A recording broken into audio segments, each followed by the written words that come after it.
Hey everybody, it's about 7 in the morning and we heard somebody calling, and we have, I believe, our fresh fish to your door man here, and he's got a little fish, a very little fish, cobia, a big old cobia, ready for the refrigerator.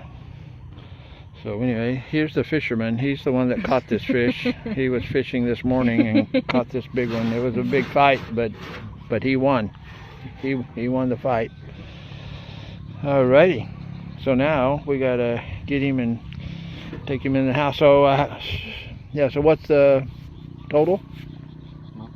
Pila kuno tanan? 15 tons. Kung may sobra, 15 kilos lang sama kay 15. Figuring out the price. 50 grams. Digital. Usually the weight is 15 and 40 grams, and then we just said 15 kilos. Yeah. Yeah. We also have a scale too that we can. 27 no? Huh? 27. 27. Okay, 2,700. Here, I need to go and do this. Yeah. Yeah, this will be hard to pick this one up on the scale. He have also. Yeah. Yeah. This is May gagamit natin mga. this one. This is gonna be difficult. No, just let go. Siya rin yung pick up kay tanaw Okay, niya. honey, you're gonna have to read the scale here. See what the scale says. 1475. Oh. It's 1490 80. Yeah. Yeah, it's shaking. siya rin yung also. It's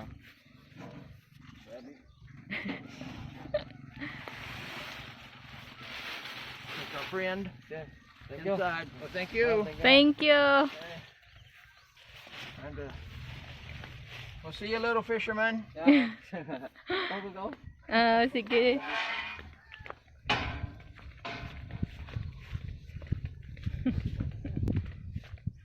Honey, you following me? Yes. Okay, open the door. Okay, a moment.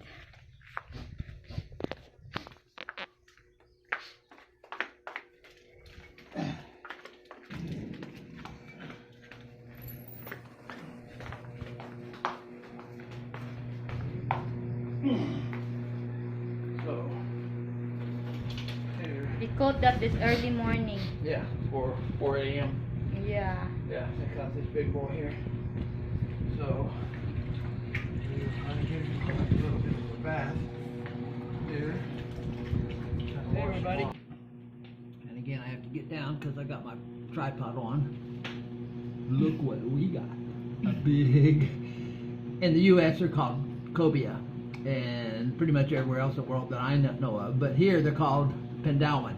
You can see, this is its head here. This is 15 kilos, so it's roughly 30 plus pounds of fish. The other thing that you may not see is on the back here, they got a row of spikes. I mean, these are actually, you know, like the dinosaur day Stegosaurus style spikes here. And the weird thing about cobia is they'll actually swim and hang out with sharks. They're not a shark. They're not a shark family. They look like a shark. So maybe they're confused. Maybe they have identity issues. I don't know, but they do hang out with sharks. But we're gonna fillet this bad boy. And of course we've got all of our filleting area prepared. I need to do a quick sharpen of my knife. Cobia skin is thick. I mean, it's like cowhide. It's really thick. And so for getting the skin off, you can kind of see me here, but watch your fingers if you have a sharpening stone. I'm sharpening this knife here. This is my American angler knife. And if you've seen my other videos where I use this knife, you will already know that one of the features of this knife. And I bought this knife back in 2000, I don't know, 10, something like that. But the beauty of it is it's got this serrated edge right here. Do you see that, those teeth? And that's great for cutting bones on a big fish. And this is a big fish, and he's got big bones. And if you try to cut bones with just a smooth blade, it's not as easy. So this is more of a saw blade type of a thing. And so also after you sharpen your knife, I don't know if you can see that sharpening stone dust there. That's silica. You want to wipe that off. You don't want that in your meat. So always start with a clean knife. And I'll rinse this bad boy off a little bit. Now I've got my other knife. This knife here, I typically will use to skin, cut off the skin. It's a flexible knife, so you can kind of, I don't know, it's also not as sharp as the big knife. Now on this thick skinned fish here, this knife might not be necessary, but on a thin skinned fish, it helps a lot to have a knife that's not as sharp, because it'll slide right through the skin, because the skin and the meat are almost the same texture. This guy here, this skin is like cowhide, and it's going to be a little harder to accidentally slide the blade through. So I may use this for the skinning portion of the fillet, or I may use my sharper American Angler. And then I have another knife that I bought that is not a fillet knife that I know of, but it looks like one, and it's sharp like one. And so I may use this in certain situations here. But the first thing we're going to do here is we kind of need to gut this guy. And I don't know if I'm going to do this backwards or forwards, because the camera is kind of on at the front of me. And it's easier for you to see here, but I'm used to working on this side here, so you may have a few blind shots where you won't actually see what I'm doing. But I'm starting with this pectoral fin here and cutting it off, cutting around here and up into here, because there's a lot of meat here. And again, I got the serrated edge here working on this pectoral fin, so I can cut it off. See? Because it just gets in the way of all the work I'm going to be doing. And again, this is a big fish. So big fish have big bones. And I mean cow-sized bones, if you know what I mean. And so cutting a cobia up this size is going to be a bit of a job. So anyway, I'm kind of doing a little different technique for this fish, and I should kind of adopt this technique for other fish, but I'm cutting all these fins off first, so that when I get to the actual filleting portion, I don't have any obstructions. And you can hear cutting through that cartilage and stuff. Okay, so I pretty much got that side. I'm going to flip it over and get the other side too. And again, with the camera on the little miniature tripod, it's actually a gimbal. So, but it's got a stand, and it's got a little tripod feet, so that's why I'm using it to kind of hold it and get it up in the air, so you guys kind of have like a bird's eye view of what's going on. Okay, so I got both of the pectoral fins. I got the front little two fins at the beginning of the fish here, and now, and you'll see, hear that? There's a little bone there. So a lot of fish will have a bone kind of up close to their head and neck. So I am trying to get as much meat as I can off of this fish, because even the small parts of what normal fish you would think are small parts, you know, like up here by at the beginning of where the gills kind of start their V, there's still quite a bit of meat there. And so that's why I'm kind of coming in here and trying to work that. But let me tell you what I actually want to do is get the guts out first, because they're kind of the messy part. Once you get that, then you're just working with meat, so you don't have to go around cleaning too much. So be careful when you're gutting fish not to cut into the abdomen and the intestines, because you get like a funky smell, and you really don't want that. So I'm kind of just lightly, like surgically cutting through this abdomen part here, see, and trying not to get any of this gut inside here, because you can get some pretty nasty smells out of that depending on what they've been eating, and of course how long it's been since they've used the restroom, so to speak. So I'm going to try to get this anal fin and the end of the intestines out of here right now, so I don't have to deal with it later. So it's kind of like a fillet cut, where you're following the fin bones into the fish cavity. And so I'm going to try to extract this. I'm not sure this is the best way. Well, see, the problem is this fin bone goes all the way to its tail, so that's not going to work that well. So we're just going to go back here and try to remove the gut, the intestines, and all the smelly stuff out of here. Move that cutting board down, because I'm going to dump it into here. So this guy here's got a lot of guts. This is the liver. Here's got a big liver. Sharks have big livers too. Of course, probably all big fish have big livers, but trying to disconnect the internal organs from the head. So and watch your fingers too when you're cutting, because it's all meat and bones, fingers and fish. So you want to make sure you're cutting fish and not fingers. So be very careful always as you clean fish.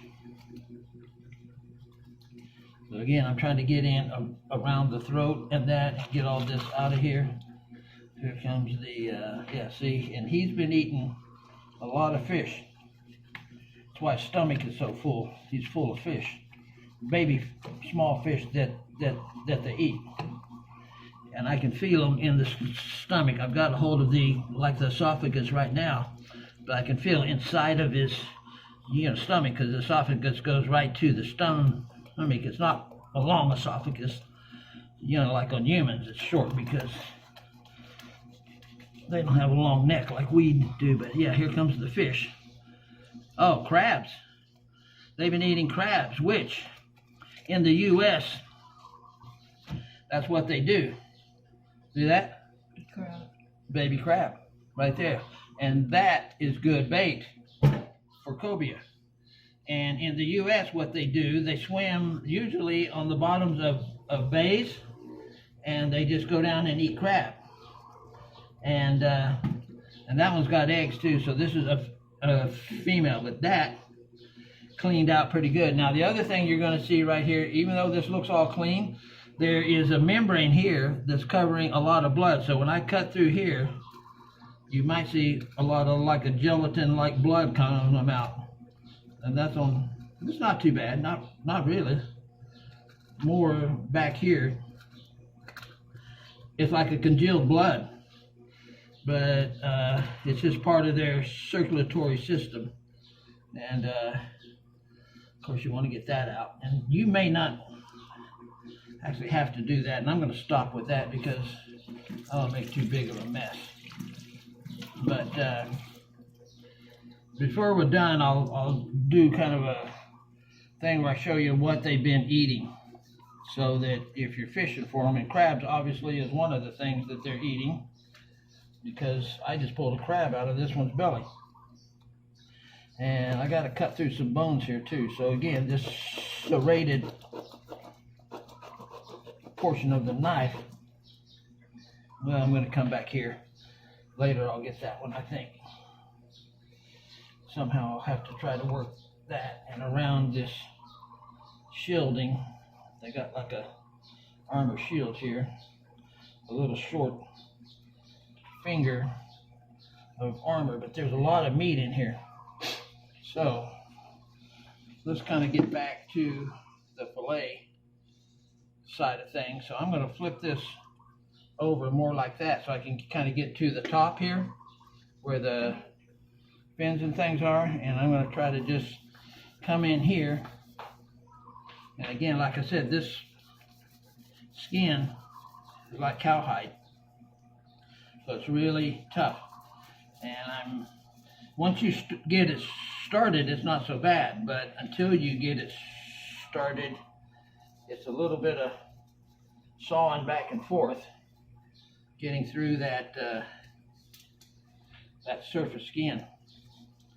And I've said this before on my filleting videos that sometimes the bones from this fin that go down inside just go down inside, and then the bones from the ribs, they don't meet. So as you slide your knife here, it falls off and starts to go under the rib bones.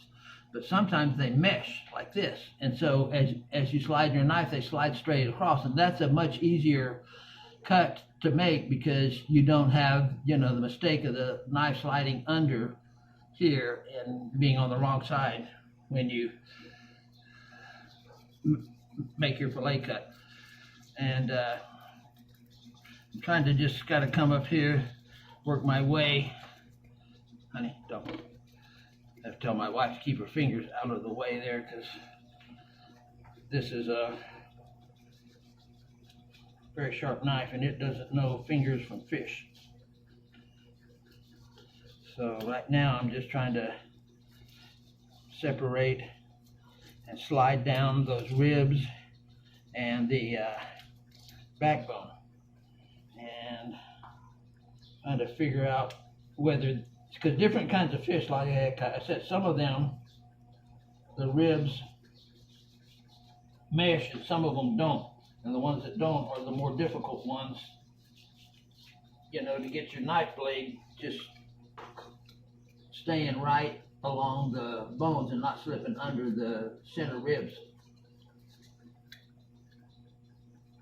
I don't repeat myself too much, but and you're in the middle of doing a big old cobia fillet. Now they've got a big spine too, so that's the other thing, that you're going to have to go over. It's like a log in the road basically, and when you're doing the fillet, you can't just fillet completely across the fish. You can fillet the top quarter, and then you have to go from the bottom and fillet the second quarter because you got a spine about that big. So if you try to lay your knife on top of that, I'm trying to show it optically in the camera, but you're going to miss about a ½ inch of meat on this side, and that's a lot of meat on a fish like this. So we are to the spine, and I'm just trying to kind of go over the top of the spine, and then we'll switch to the other side. Once I get the meat released from this side and kind of the top of the spine, that's when we'll make our move to working the cut on the opposite side. So right here, so we're coming in here. Okay, I'm gonna cut here. I'm gonna cut here, kind of separate each of these top quarters from the head. So when we do get it filleted, that should just peel off. Okay, so now we're going to come in on this side, and you see I've kind of started this when I was going to gut the fish. So I'm still going to come in here and kind of slide down this long belly fin. And again, these ribs and the fins don't mesh, and so I find myself slipping underneath the rib on the side that I'm trying to work on. Okay, so but it's still turning out pretty good here. So far, so good, folks. And every fish that you fillet, especially if you're filleting the same kind of fish, where your technique will drastically improve on the second or third one. Of course, I only have one cobia here, and I haven't cleaned a cobia in a long time, so I'm having to rediscover cobia cleaning technique here.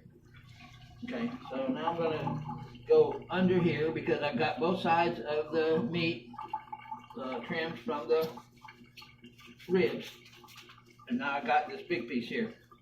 Now I'm going to pull this whole slab off, and right now I'm coming under the ribs, and my wife is kind of assisting here.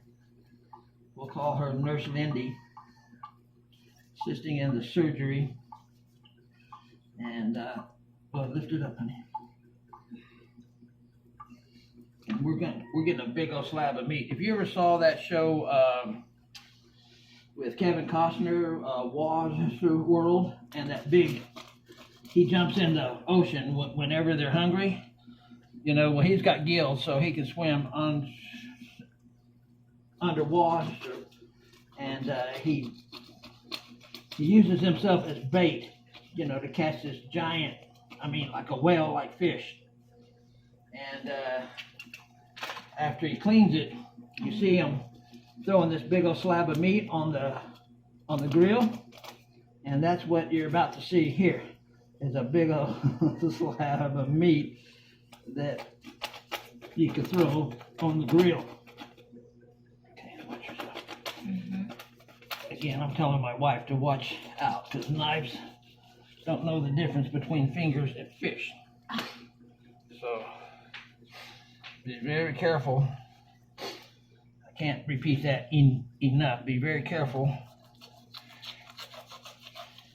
when you're doing this kind of work, because you're kind of working blind a lot of the time, and you can't really see. Okay, so now we got one side off here. Look at the size of meat this thing is here. Look at that. That thing is huge, man.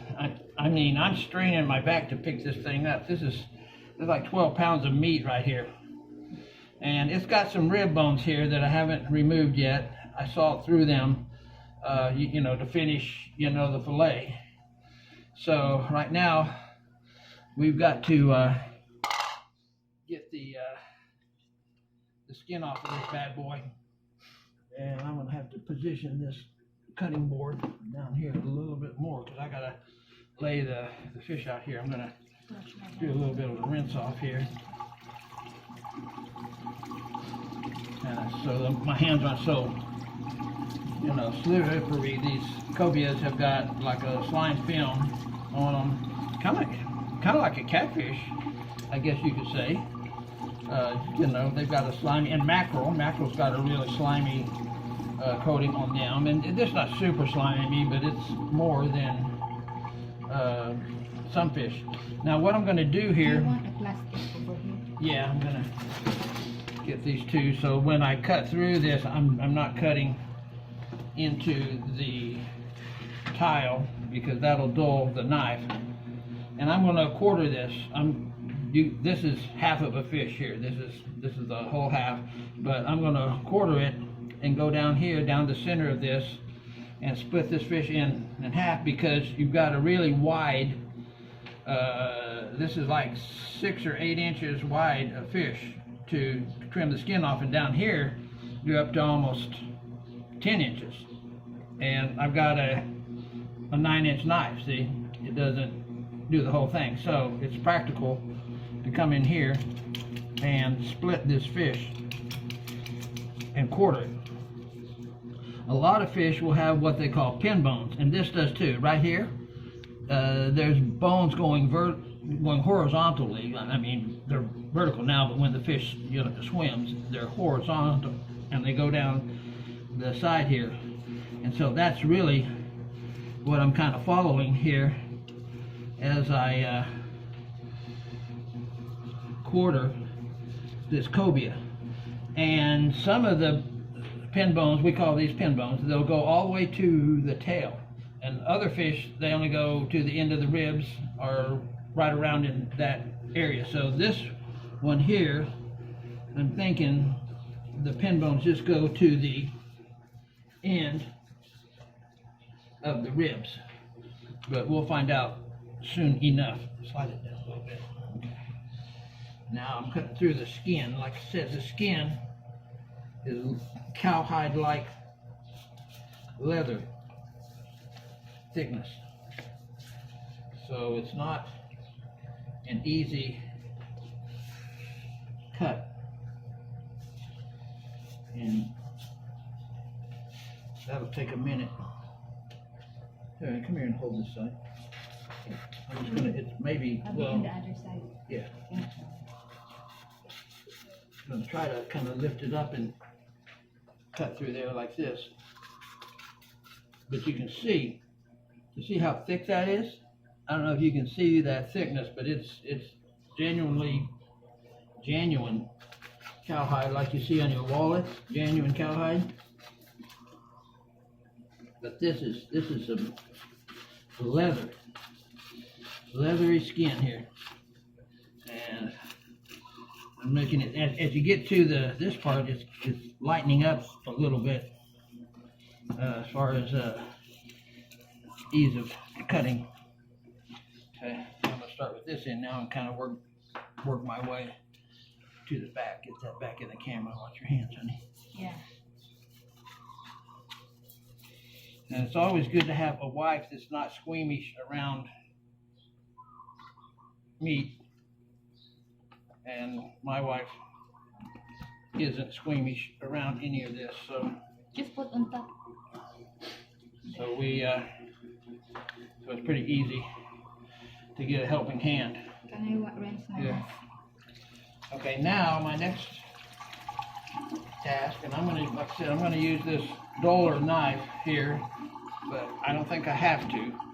I'm gonna take these plastic things out because I'm just laying it down on the tile here, and I'm gonna start to work the meat off of the skin. Basically, I just dig my fingernails into this part, and a sawing motion is best. Get over here on this side. Kind of hold it so it doesn't wiggle too. A sawing motion seems to be best for this. You can't put your hand in front. And like I said, this is a thick skinned fish, and that's a blessing when it comes to getting the meat off of the skin. Tuna is not so easy. A lot of the other fish, you just have a range of thicknesses.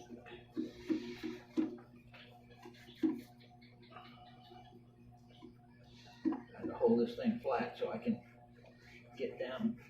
Whoops.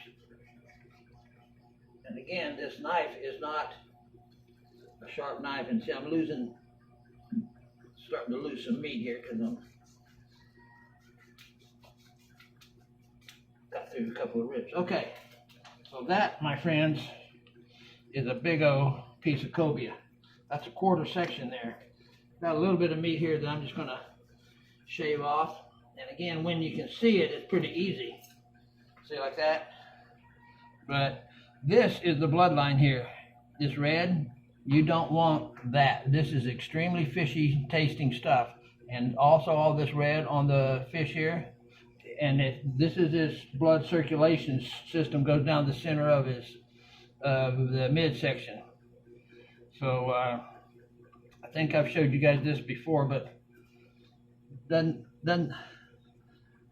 that look like python skin? Like you skinned a python.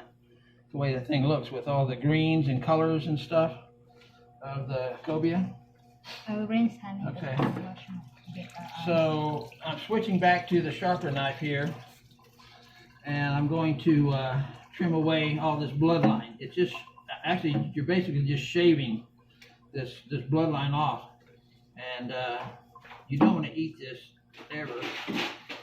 In my opinion, this is where the mercury in the fish resides mainly, because this is basically the again, circulatory system and filtration, and the liver also is a filter, of course. It's filtering blood and stuff. So yeah, that's where you're going to find the majority of your mercury that you don't want to be eating or feeding to your family. So we just go down the edge here, and I'm not on the cutting board plastic, so anytime my knife hits this ceramic towel, it dulls it. So I'm going to have to probably sharpen this thing in just a second. There we go. Bloodline. Don't eat that at home. Okay, so this other, just trim it down until you're at the pink meat. When you're at the pink meat, then you're into the primo stuff there. So, and there's a little bit here too. I'm going to try to shave off the side. This is another little blood line, but it's very thin, and you'll see a lot of folks can leave some of this on here. I'm just shaving what I can, the darker spots and stuff, because it's really thin. You're not going to get too much nasty stuff from that kind of secondary bloodline. Okay, and I got a little patch of skin right here that I'm going to shave off. Right there. Okay, so I think we're good to go on this guy. And I'm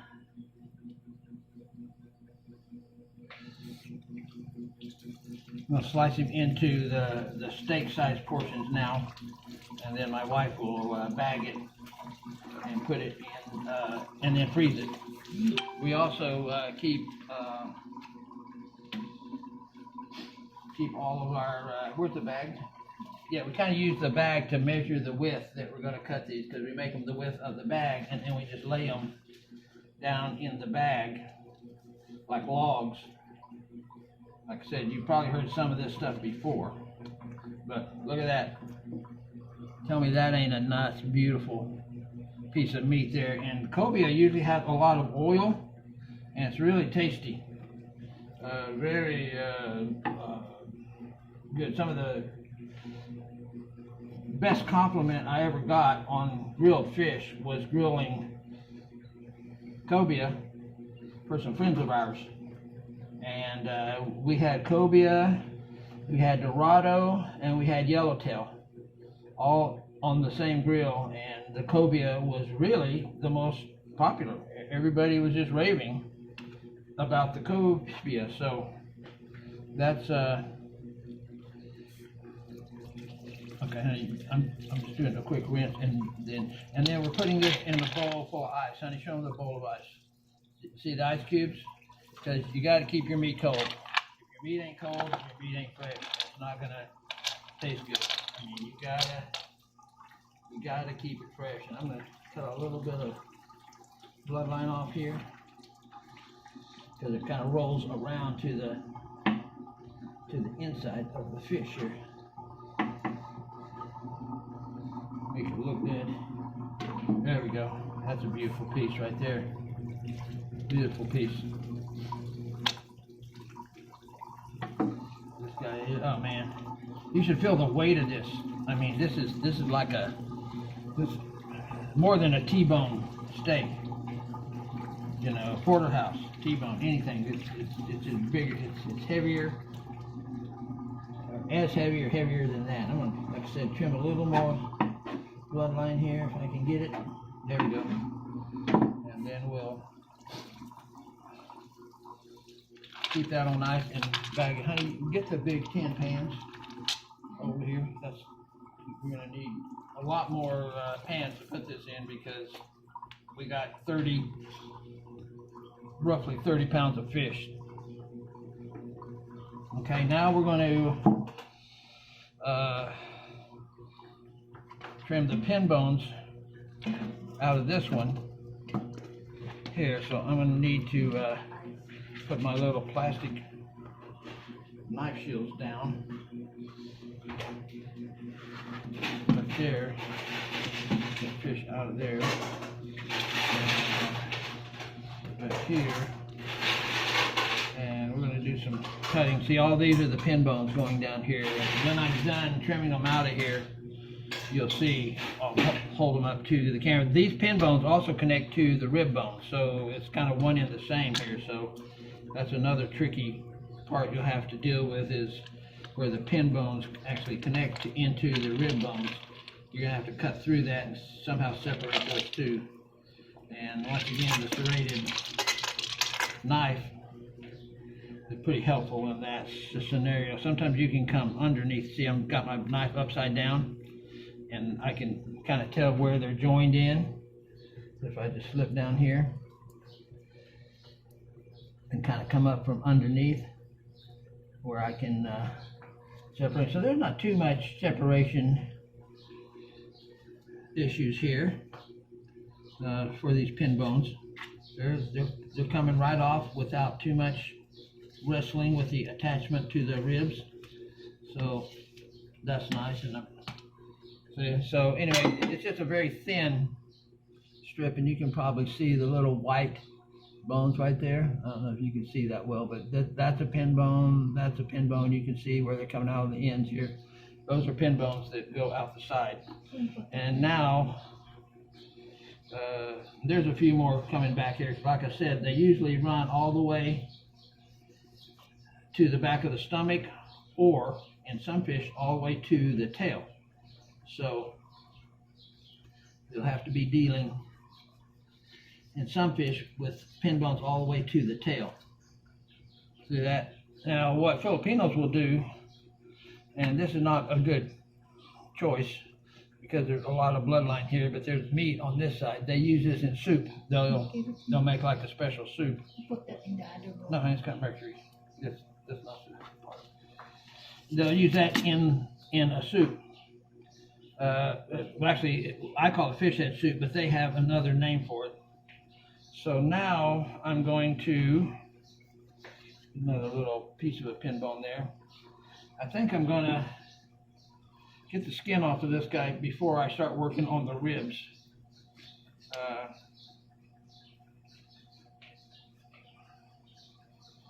Maybe not. Maybe I'll try to work these ribs out of here if I can.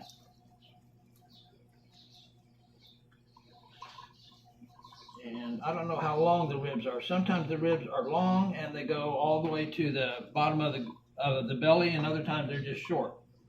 I'm guessing this guy here is going to have something in the range of like a medium rib. And cutting the ribs out is kind of like cutting the skin off too. You basically try to follow that rib and just slide your knife along the rib until all your ribs are out. So I'm gonna kind of work this one here. See right there? It looks like the ribs don't go all the way to the belly, which is nice because then you've got that belly meat. And Japan, the belly meat is like kind of like the prized portion of the fish because it's got like, that's where the fat content is. And Japanese, they love that fatty, tuna belly basically is what they're always after. And work my way around these last couple of ribs. So there's the ribs, and there's a little bit of meat on there. So we're gonna save this piece for soup. We give this to our neighbors, our friends, and they just go crazy because that's really good meat. Now here is all of the belly fat and meat. So you got a big thick. Down here it's almost 3/4 of an inch thick. Down here it gets down to a quarter or around in there inch thick. So it's really the good stuff. Okay, so we're gonna work our way down this guy and get all the skin off. I think we're doing it in the right order. On the ribs, you could really do it either way, but so just whatever you feel like that day.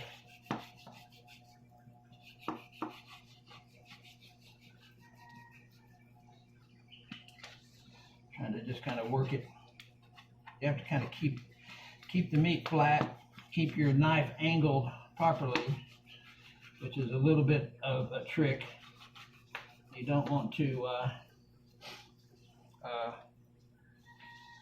raise your knife up. You start cutting meat off the fish. If you keep your knife down, and see, the problem is I'm not on the edge here. If you're on the edge, your hand can lay flat. If you're not on the edge, your hand is up, and so because of the tile.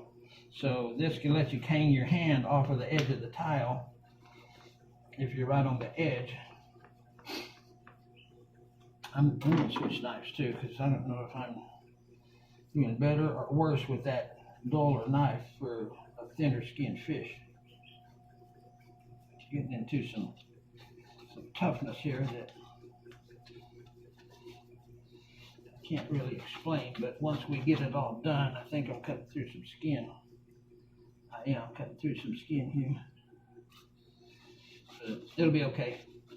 You just trim it off, shave it off with this sharp knife after we're done. I think we got some.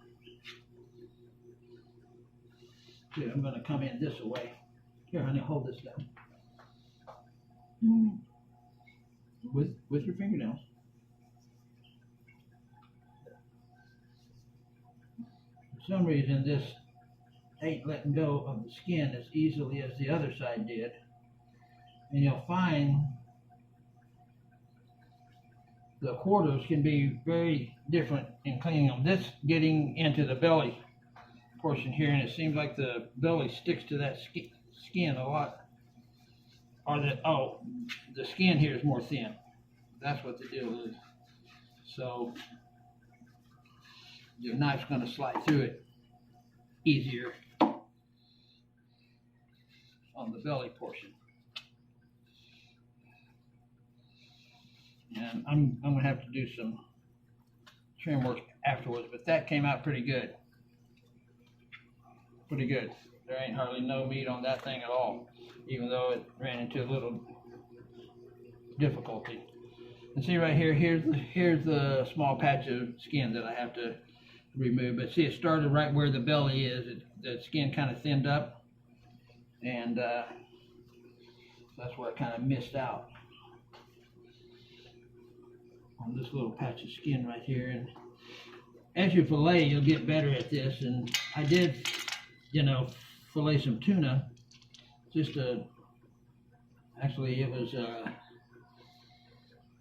how many kilos, honey? 50. 5. Oh. No, 10 kilos of tuna, right, honey? Yeah. They were 5 kilos each, and there was 2 of them, right? Yeah. Yeah, so I did those just recently. But every fish is going to be different. And unless you're doing this continuously, like you work at a place that cleans fish, you're gonna have to kind of relearn how this goes. I'm gonna sharpen my knife right now, because the cutting through the skin really dulls the knife. Can you give me a tissue? Tissue. Dry this off, and then you really don't want to put fish guts on your sharpening stone, because you can grow bacteria and stuff there. So sure that when you sharpen, you're sharpening a clean, dry knife. And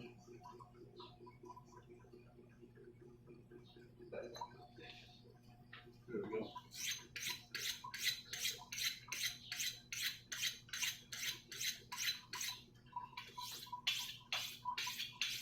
Again, knives don't know the difference between fingers and fish, so keep your fingers well out of the way.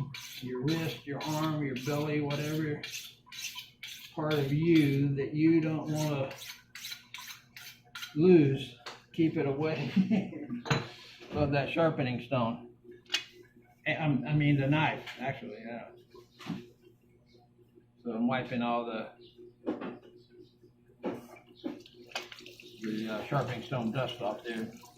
It's like silica carbide is what they call it. Okay, so now see, now it's trimming like it ought to.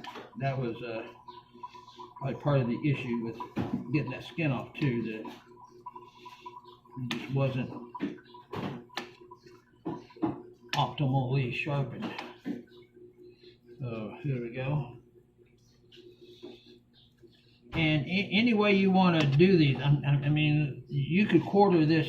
I mean, you could cut these quarters in half and skin them in eighths if you wanted to.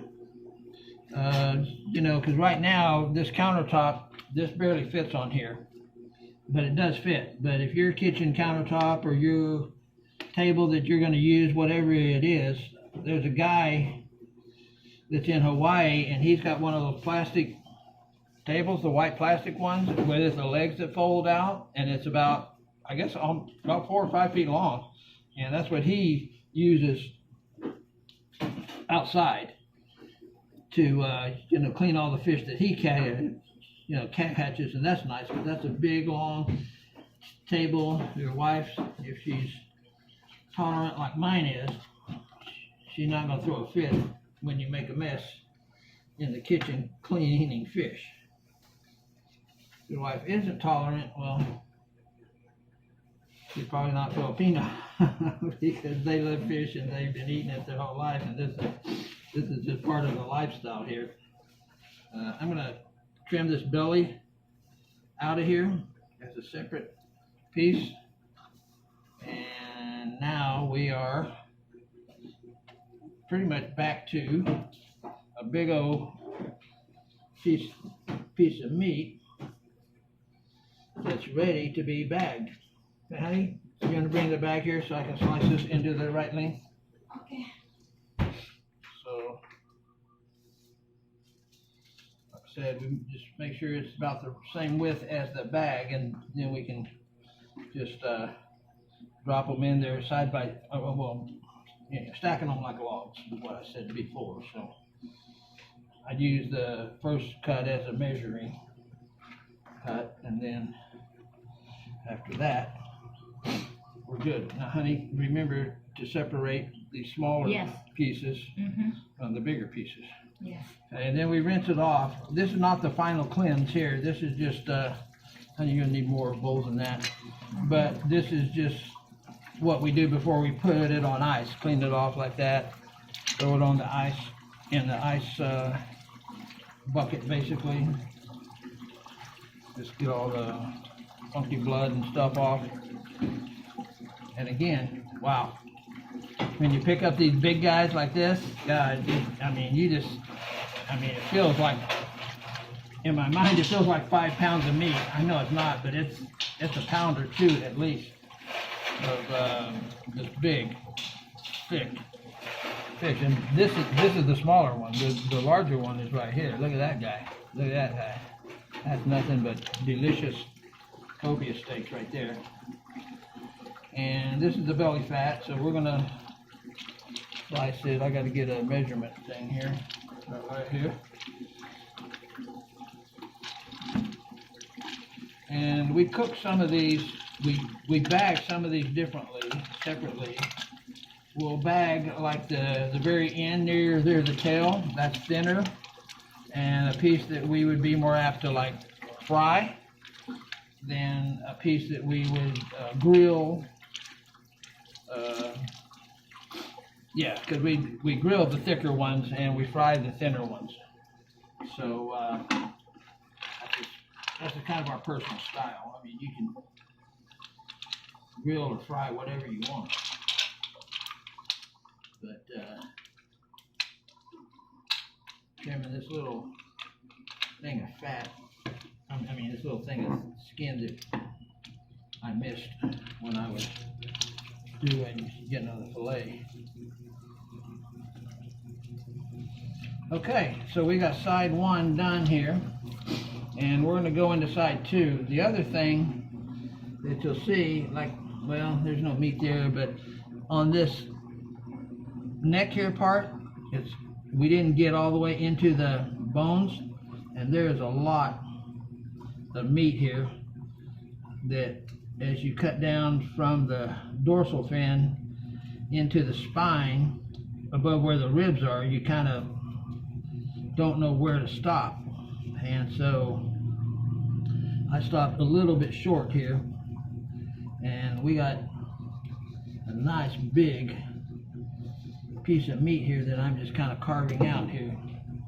This, again, you can put in like stir fries, and we made some gumbo the other day, and these are good pieces to just kind of slice up into bite-sized things and put them in gumbos and stir fries and stuff where you're going to cut the fish up anyway. See these little strips like that? You can fry them too, because they're going to be kind of like a crispy fried thing, and you can work this this head meat and get probably another pound of cobia just working up in the head there. See, like that? That's just a little stir fry piece there. Throw it in the stir fry, and man, delicious. And see right here, even though we cut this out, there's a big old piece of cobia meat right there. Look at that big old chunk of meat. You might just discard with the fish head. And again, we don't discard our fish head because we give it to friends, neighbors, what have you, because they once you cook it as soup, then all the meat starts kind of falling off of the bones, and then you find out how much meat there is on that head, and there's a lot. See that big old chunk right there? Nice little fish finger. And here again, we're cutting into the head, getting more meat out of this is just, well, between the gills. This is the meat there, and again, like I said, it's good, you know, stir fry stuff. So we pretty much did what you would have to do again, and so I'm not going to take you through filleting the other side. It should go a little bit smoother just because now I know where the bones are, and kind of how you know, to come up with a technique for shaving those ribs off and stuff, and then we'll be back with more from my paradise on Bantayan Island. We're filleting cobia. Yeehaw! Bye for now. Do you have a dry finger? Yeah. Everybody, we're trying to check this out and see what's in this cobia's stomach, and it looks like it ate a pretty big fish or something. I don't know. I'm trying to. Well, here's more crabs. See that? Another crab. And then, honey, you're gonna have to hold this camera here. Yeah. Another crab. What I'm going to hold? The camera. So I can show everybody what this thing had in its stomach. Here, I don't really know. I'm trying to just kind of open it up without making a mess.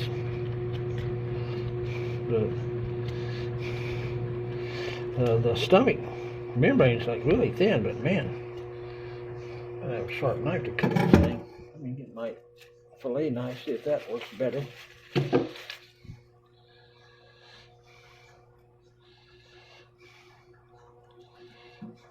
a little bit. But yeah, so far we got 2 crabs. And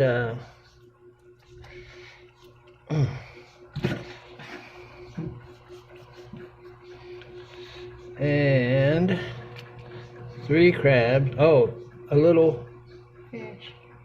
fish, or is that a crab? Fish. That's a little fish there.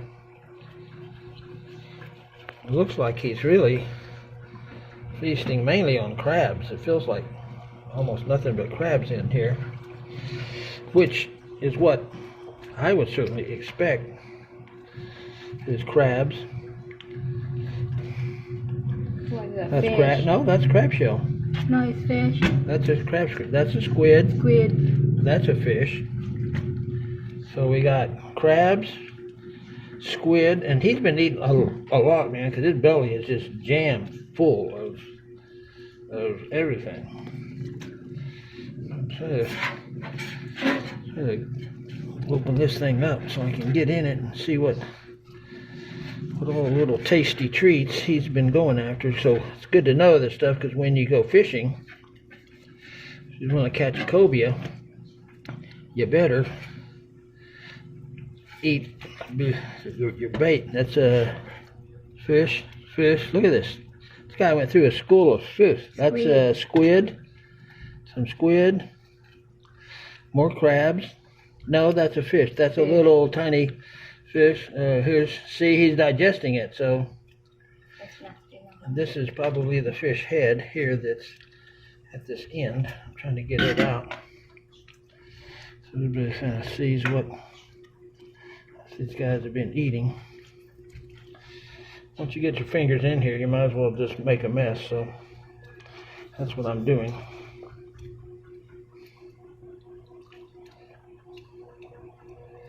What the is heck that? is that? Is this like a pencil? Pencil. You eat pencil. No. Oh, what is that? Oh, this is a squid jig. Okay, look at this. Squid jig. This is a squid jig. So somebody was fishing. Oh yeah. See this here? And this is I think this is like a glow-in-the-dark squid jig. I think this part glows in the dark. And see, here's a fishing line.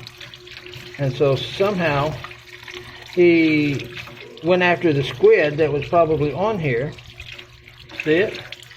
This looks like a homemade one, because see, it's got the fishing line here tied around a bunch of hooks, and this is a lead weight. You see this lead weight is tied through there, and it's on maybe like some kind of a bolt or something. Maybe like a little stainless steel bolt, or maybe not even stainless steel. So, interesting, huh, folks? We got a squid jig now for next time we go fishing. Voila! So there we go. Crabs, little fish, squid, and squid jigs. They love squid jigs, so yeah. So he wasn't doing good. If this was in his gut, he wasn't doing good. You could see all the little hooks and that was going to mess him up. So he wasn't a happy fish. It's probably best that we caught him and filleted him. See, but over here we got the crabs. And the crabs and the crab over there. So yeah, so crabs. And I tell people here, do they fish with crabs? And they look at me like I'm crazy. You know, like, why would you fish with crabs? And it's like, well, you know, they're all on the beach, and you know, fish like them. I mean, in the U.S., they fish with crabs and catch all kinds of, you know, baby crabs, and catch all kinds of fish. So why not here? It should work just fine. And of course, I was right again. So anyway, we will be back with more. We'll be back with more fresh crabs out of the Bantayan belly and homemade squid jig. Bye for now.